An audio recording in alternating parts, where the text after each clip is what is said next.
Good evening, Max Living Faithful. Dr. Jared here from Chiropractic First. Looking forward to a four-part series on maximizing your immunity, which I think is as important now as ever. And so, what I hope to do with this next 4 days here is more than anything, either empower or challenge your thinking. So, I hope to empower your thinking mostly because what I'm going to share ultimately makes it less externally driven and more internally driven, meaning that the stronger you or healthier you can make your body, the better your immune system, the better you are at fighting off every single pathogen out there, and therefore allowing you to more comfortably live your life. Now, the reason I say challenge your thinking is there's some people that will watch this that may be doing some of the things that we talk about and that really decrease your immunity.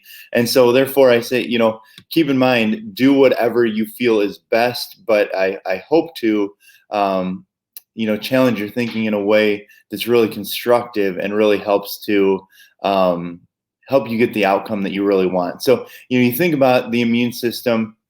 The immune system is the body's natural defense system in the fact that we come in contact with thousands and really millions or billions of invaders on a daily basis. When I put my hand on the table, it comes in contact with bacteria that we can't even see. There's viruses that we breathe in on a daily basis that we have absolutely no idea. Your body harbors certain bacteria and viruses. In fact, there's more bacteria inside your body than there is cells in your body. And it helps line every area, whether that's your lungs or your digestive tract or, all these different things. So really, your immune system is what makes that work well versus what makes it work poorly.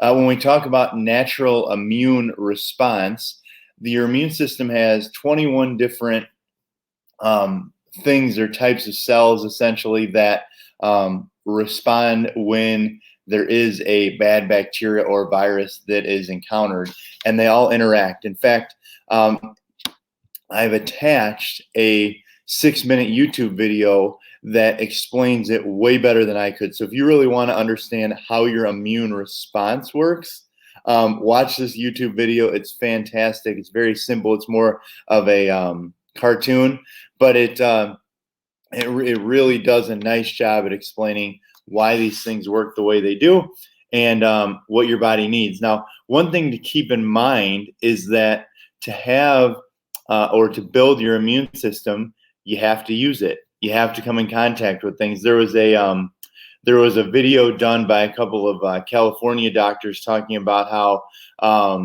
sheltering at home weakens people's immune system because they're not actively coming in contact with things. And so I'm not saying whether or not shelter at home is right or wrong, but the one thing that is proven is that by sheltering at home, your immune system gets weaker. And I can just about guarantee most people that are doing it don't think about it that way. In fact, just recently in Rockford, one of my staff members, she had her ex and her ex-mother-in-law, they completely sheltered away from her and the kids and everybody, and didn't go outside and didn't do this. And both of them tested positive with COVID. So I bring that up because when they finally did come in contact with it, how would they test positive faster than somebody else? It's possible that by taking 8 or 10 weeks away from the world, their immune system got weaker, and so as soon as they're exposed, they came in contact. The good thing is for those two, very minimal symptoms so far, and just back sheltering in place essentially. But you want to expose your immune system. So in a traditional time, in a non-pandemic time, it's why, in my opinion, you should put your kids around other kids. You should still go to a birthday party, even if somebody has a cold, that sort of thing, because what you're doing is you're building your immunity. And it's actually been shown that it's especially important to expose younger children to all these different things, because that's how their body learns to build their immune system over time. So between birth and age 5, a huge amount of the potential strength of your immune system is built. So you got to expose yourself to stuff. One other study or read that came out a few years ago was a New York pediatrician, and he talked about how to build the child's immune system, take them to the subway and let them crawl around on the floor, let them get exposed to all sorts of germs and icky stuff and whatever it is. But building your immune system requires exposure. It just does. So if you want to have a truly strong immune system, that's how you do it. Additionally, you can eat different. You can take supplements, you can exercise. There's things that help when you're going to expose yourself to keep your immune system or to make your body its strongest so your immune system really works, so you don't have to chronically be, stuck in bed with colds and flus and all that kind of stuff. Like I said, I'm going to post that video or that link in the comments here. Additionally, one of the things I want to talk about this afternoon is the connection between the gut and the immune system. So a lot of infection can come through what you take in. Of course, you've heard of food poisoning, which is, bacteria growth on food that was either left out too long or exposed to a harmful bacteria. But your 70% of your immune system is housed in your gut.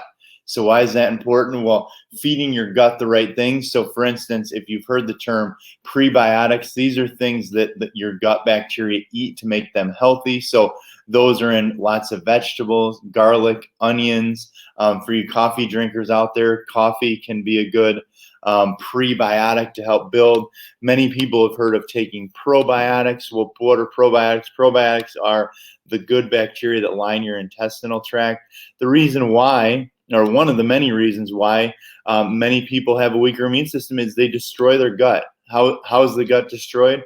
Well, the gut's destroyed by putting chemicals and antibiotics in. So when you take an antibiotic for an ear infection or a sinus infection, it damages your gut, so it weakens your immune system. Another thing is traditional tap water. The fluoride that you might get in your toothpaste and water or at the dentist damages your gut.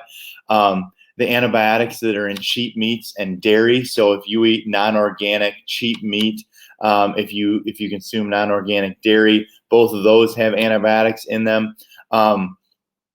Gluten can damage the gut, and certain medications like painkillers, so ibuprofen, NSAIDs, people that are, instead of getting adjusted, taking painkillers for pain, those all damage your digestive tract and weaken your immune system. So again, if you're sitting at home and you're taking antibiotics, medications, cheap foods, one of the things that bothers me probably the most is, we hear about, we have to protect so many people, and I fully agree with that. The immunocompromised probably do need to be protected or secluded.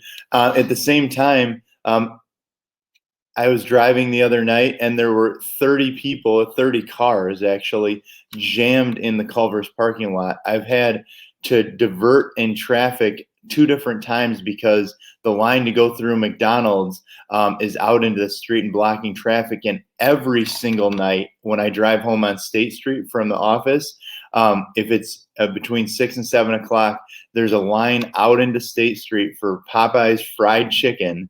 And what does that do to your gut? It damages it. It's cheap food. It weakens your immune system.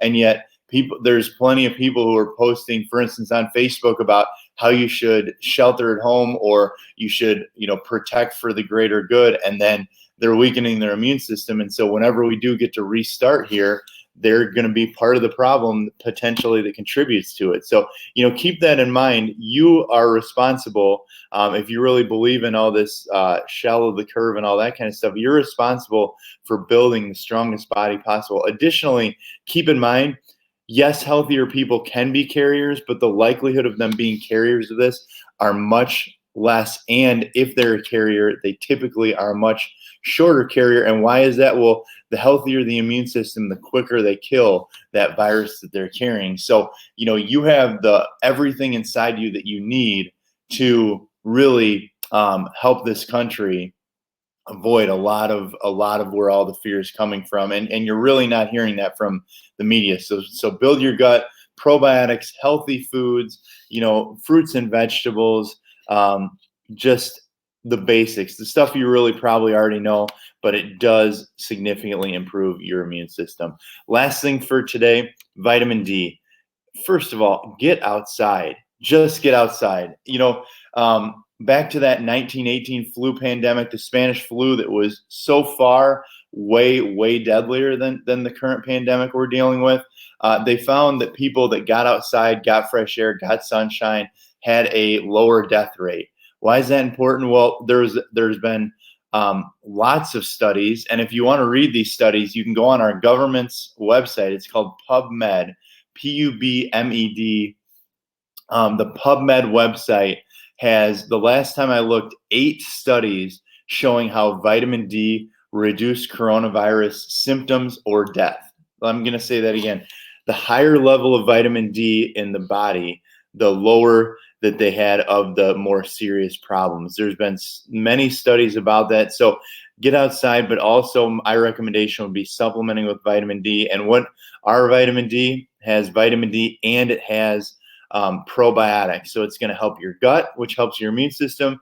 Vitamin D is great for your immune system. And so really encourage you to go on the offensive and take the stuff that helps you be strong and healthy. So that vitamin D dosage, if you know your numbers, you could have a natural healthcare or your MD help you with the dosage. But if you're not sure right now, our general recommendation has been to take 10,000 units a day. And remember, this is from a quality source, not the cheap supplements that you get at Walgreens or Walmart or that kind of stuff.